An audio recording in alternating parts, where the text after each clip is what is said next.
is kind of expected because we're coming in a little bit late. We're going to have some troubles. Now you do need to have those that map of the Philippines and Corregidor kind of so you get an idea of what we're talking about. Now, our first subtopic is Allied disasters in the Pacific. And what I need you to understand is immediately after the events of Pearl Harbor, where we were snuck attacked, so to speak, and weren't prepared, the Japanese troops advanced rapidly in the Pacific because we were off guard. So immediately after the events of Pearl Harbor, Japanese troops advanced rapidly, trying to take over the Pacific Ocean. That was their goal. We kind of talked about that. And there were three more notable areas that they were concentrating on getting, that they wanted. So again, right after Pearl Harbor, the Japanese got on the offensive and advanced rapidly in the Pacific, trying to gain as much control over as much land as they could in the Pacific. And there were three notable areas that they were after that were concerning to the Allies. The first was the Philippine Islands. And here are the Philippine Islands. And you can see there are a vast amount of islands, and we're going to talk about an area in particular. But the Philippine Islands is an area they were after, right after Pearl Harbor. They were also after a specific island in the Pacific called Guam. And we've talked about Guam before. It was part of a treaty settlement after the Spanish-American War, etc. And they were after Guam, G-U-A-M. And something that concerned the United States is they were after the two most eastern islands in the Aleutian Islands, which are in Alaska. If you look at Alaska, these are the Aleutian Islands right here. And they were after the two most eastern of those islands. Okay? Which is right against what? Okay, which way is east? Yeah, the Alaskan side. Yeah. So that concerned us. They were after the two most eastern islands on the Aleutian Islands. And that would have been the islands closest to Alaska. Okay? Now, they basically ramrodded all through the Pacific, and there were only two areas in the Philippine Islands that they did not gain control of. One was the Bataan Peninsula, and the other one was an island fortress known as Corregidor. So the only two islands or areas that the Japanese did not gain control of in the in the Philippine Islands were the Bataan Peninsula and the island of Corregidor. That's the only two areas the Japanese did not gain control of. So if you look at this map, see the circle in the map? That's the only areas they didn't get. And this is a blown up map of the island of Corregidor, which you can barely see in the Philippine map. And it gives you a little better perspective right here where you see the Bataan Peninsula and Corregidor. Those are the only areas that the Japanese did not have. And we were fighting, the Allies were fighting very hard to keep control of both the Bataan Island and Corregidor. Matter of fact, there were 20,000 American soldiers and 60,000 Filipino soldiers that were fighting hard for the Allies to try to keep control of the Bataan Peninsula and Corregidor.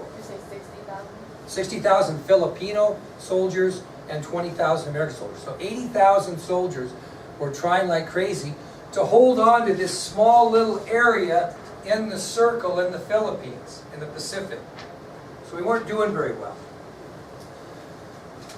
In the Philippines, at Bataan and Corregidor, the Allied troops were under the command of an American general known as Douglas MacArthur. Douglas MacArthur. And we'll talk a lot about him as we go through this war and through the Korean War, mainly. So the Allied troops that consisted of 20,000 American and 60,000 Filipino soldiers in Bataan and Corregidor were under the command of General Douglas MacArthur. And it was a tough deal holding on to these two areas. And basically what MacArthur was doing, he was taking those 80,000 soldiers and holding on until what arrived? reinforcements or help. Okay, that was his goal, to hang on to those two areas, expecting help to arrive at any moment. The problem was what? They didn't come. The help never arrived. So you've got a general in the Philippines in danger. So what does President Roosevelt do when he finds out that they're not going to get the reinforcements to Bataan and to Corregidor? What's he do? What's that? No, well, kind of, yeah. To do what? To get the general out. So what happens, because the help expected by General MacArthur never arrived, President Roosevelt ordered General MacArthur to flee that area and go to Australia. So the help that was expected by General MacArthur never arrived, and as a result, President Roosevelt ordered General MacArthur to flee the area for his own safety and go to Australia. Yep. When you spell MacArthur, is it A capitalized or not? Or is it just all of it? It's in lowercase. I know, but I capitalize the you do or you don't?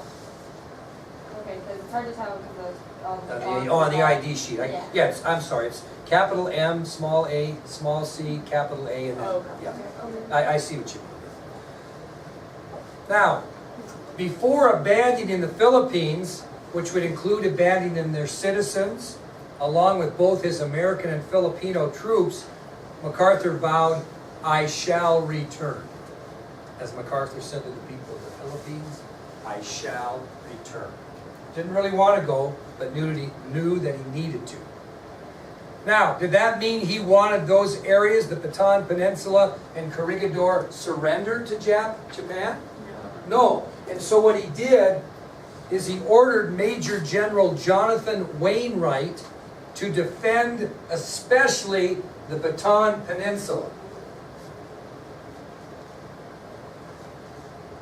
That was his main goal. He thought Corregidor probably would fall, but he wanted Wainwright and those troops to defend and not surrender the Bataan Peninsula.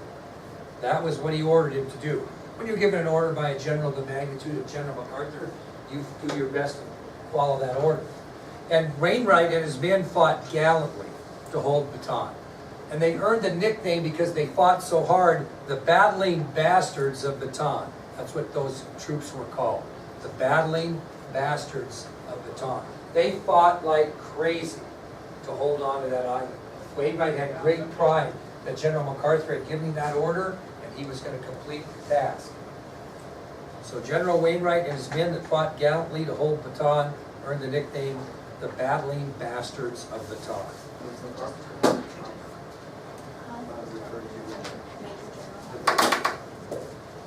Yep.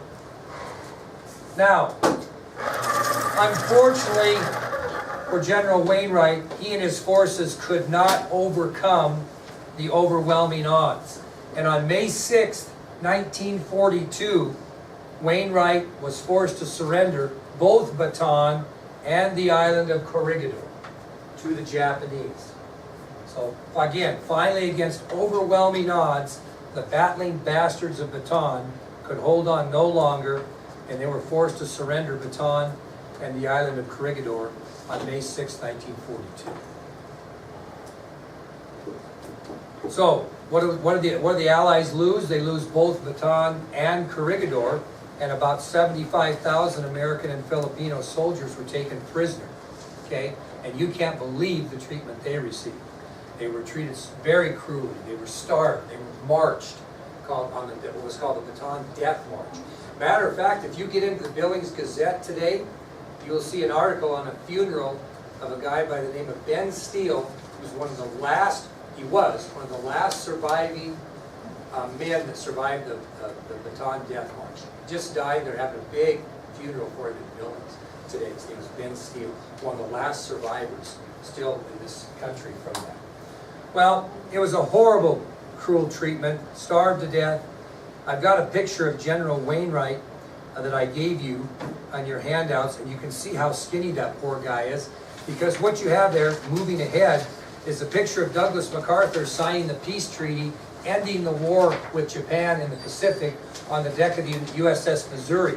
And you can see Wainwright standing behind MacArthur in that picture and just as skinny as a rail. Yes, ma'am. How many soldiers were taken? 75,000. I got to tell you another story of that. So on the death, there was 75,000 soldiers that were starved, marched, treated cruelly. And this is a picture of Wainwright right here. I'll give you one of yours. And this is a picture of Wainwright. You can see how skinny he is standing behind MacArthur. Now here's the sad thing about this. MacArthur is going to return later in the war and promises, I shall return pledge. And 25,000 of those 75,000 soldiers will have died between the time he left and the time he returned because of the brutal and cruel treatment they were given at the start. 25,000 perished of the 75,000. Horrible situation. Okay, that'll take us to our next subtopic, which is stopping the Japanese advance. And there's a reason why Japan wants to secure all these islands in the Pacific. And I'll bet you can figure it out. Yeah. Well, what is Japan trying to defend in the Pacific? Their homeland. Okay? So their strategy in the Pacific is to establish a defense area away from their homeland. They don't want any allied armies or navies anywhere close to the Japanese homeland. So if they take control of all of these islands in the Pacific, you're going to keep American bombers from having access to or harming their country by having airstrips in those islands close to Japan. So their idea is we're going to capture all the islands in the Pacific so that the Allies cannot establish any airfields there, so they cannot bomb us from a close distance. Now, once the Japanese built this defense line to keep American airplanes and forces away from their country, they were going to make 3 attacks in this order. Where was the first place they were going to attack after they established these defense lines in the Pacific? What's the first country they're going to attack? China? Nope. Australia. You're getting there, Will. So their first attack will be on Australia, secure that country. Then they're going to go toward the United States and get which United State? Hawaii. Hawaii. And once they got done making an attack upon Hawaii, they were going to attack the Pacific coast of the United States. That was their plan. Build their defense line in the Pacific, and then attack Australia, attack Hawaii, and then the Pacific coast of the United States. So it's the Allies' job, thus the subtopic, to stop the Japanese advance. That's what we're trying to do here. Well, there are 2 islands that the Japanese moved toward on their advance to Australia. And you can see these. If you want to pull out your map of the Pacific Theater, it'll give you a little better idea of what we're talking about. So you might want to do that. There's a map there on the Pacific Theater. And the 2 islands that the Japanese are moving on their advance to Australia are the Solomon Islands and New Guinea. Those are the 2 islands that the Japanese will move toward on their advance to Australia. The Solomon Islands and New Guinea. See it? New Guinea is N-E-W, that's one word, and Guinea is G-U-I-N-E-A. Not on there? No. So the 2 islands are the Solomon Islands and New Guinea. Now, put a mark next to the Solomon Islands and just put a little JFK there. Because we're going to talk about JFK and something that happened to him in the Solomon Islands during this particular assault. Anybody know what happened there? PT-109, his ship gets cut down by, yeah. So we'll talk about that. Wait, where are they? Where are the islands? Right here. I can't see them. On this map, they're right in here. Okay, so it'd be good to have that out. Now, so Oh, I see. we cut these Japanese off on May 7th and 8th of 1942. We halt their advance on both the Solomon Islands and New Guinea. And this battle occurs, and it's called the Battle of the Coral Sea. And the Battle of the Coral Sea happened on the northeastern shore of Australia on May 7th and 8th 1942.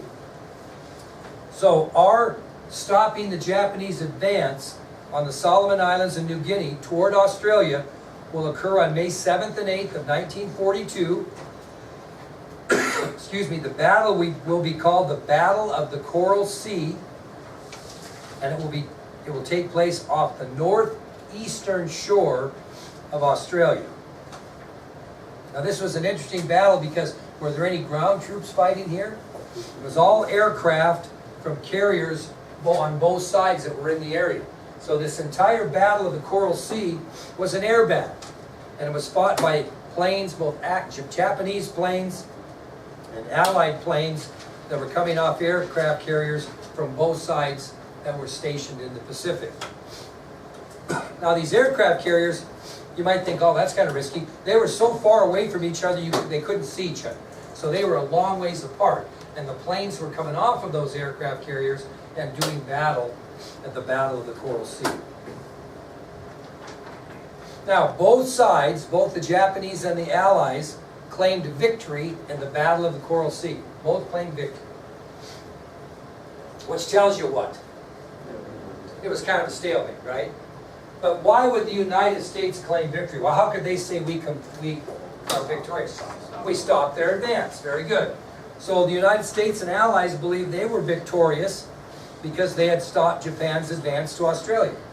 How did Japanese Admiral Yamamoto claim that his side had won?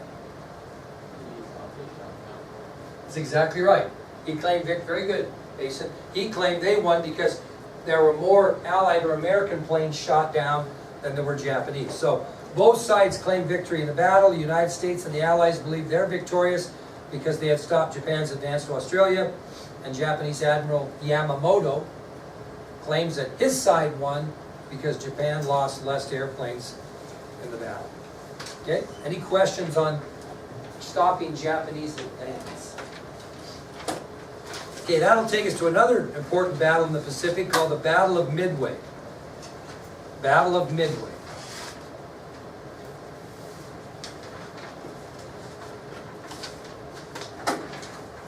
Now, this occurred on June 3rd through 6th, 1942. June 3rd through 6th, 1942. And during the Battle of Midway, Japanese and American fleets, what are fleets? Battleships, aircraft carriers, met in battle known as the Battle of Midway. So on June 3rd through 6th, 1942, the Japanese and American fleets met at the Battle of Midway. The American fleet was under the command of two admirals. Raymond Spruance and Frank Fletcher were the two American admirals that were commanding the American fleet at the Battle of Midway. Now we say the Allies are fighting in the Pacific, but really who's fighting the Japanese in the Pacific? The United States. That's what they're doing. So the American fleet was under the command of Admirals Raymond Spruance and Frank Fletcher. And in this battle, the United States defeated the Japanese decisively. The United States defeated the Japanese decisively in the Battle of Midway. The Americans actually destroyed 4 Japanese aircraft carriers during this battle, which was a huge loss for the Japanese. You lose 4 carriers and you've lost a lot. So the Americans destroyed 4 Japanese aircraft carriers during the Battle of Midway, which was a huge loss for the Japanese. Why is that such a huge loss? Let me ask you this question, Anna. Why might it not be as big a problem for the United States if they lost 4 aircraft carriers compared to that of Japan?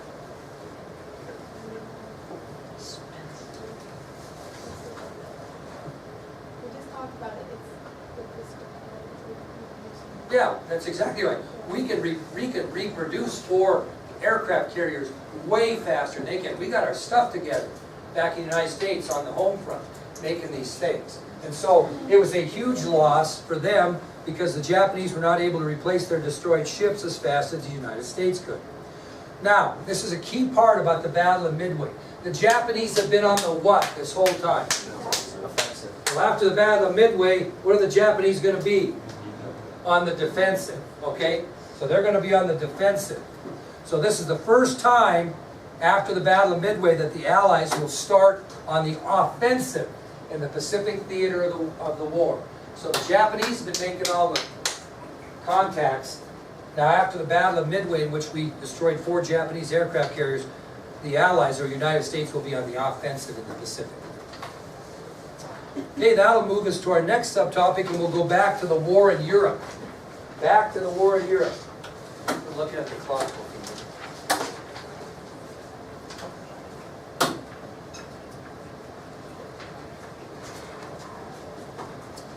Who had control of most of Europe by 1942?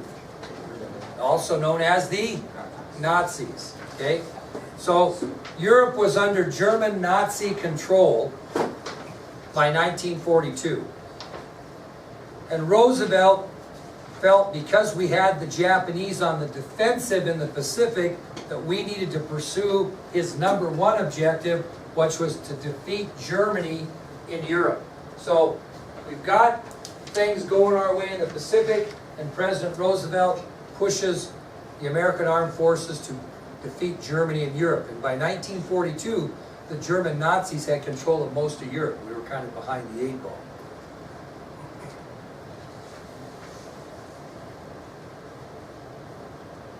Okay, now think about this. Roosevelt knew that Germany had as many vast resources in both raw materials and industry as we did, which meant if we gave them time to dig in Europe, we were never going to get them out.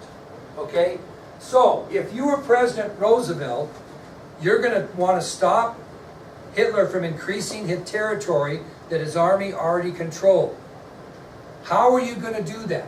What would be the easiest way to do that?